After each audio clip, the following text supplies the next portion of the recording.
Hi everyone, welcome back to Kappa Math. So today I'm going to be talking about integration by parts. Integration by parts is used when you have a product of two different functions in the integrand and there's really no apparent derivative that you can take in order to solve the integral. So I have the integration by parts formula right here and I'll just read it off. It states that the integral of u dv is equal to the product of uv minus the integral of v du. All right, so once we define our u, du, and dv and v, then we can just plug everything into the formula and solve for the integral that we want to find. So I have a example problem right here. And so the first thing we always need to do with integration by parts is define u and dv. So using the, I think it's called the Lie rule. Yeah, Lie rule. We can define u as being x because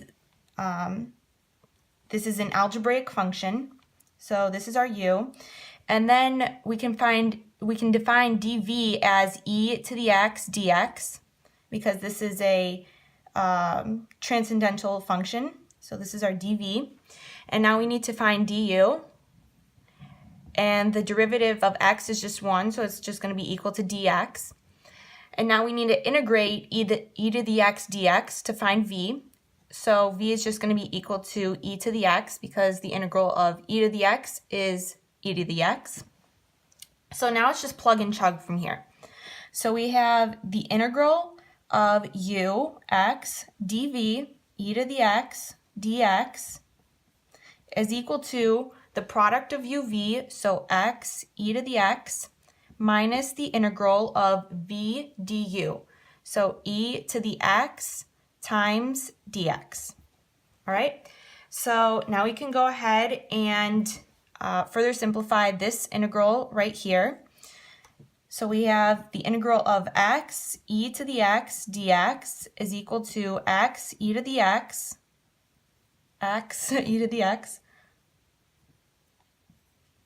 minus the integral of e to the x dx. And we found from here that the integral of e to the x is just e to the x again.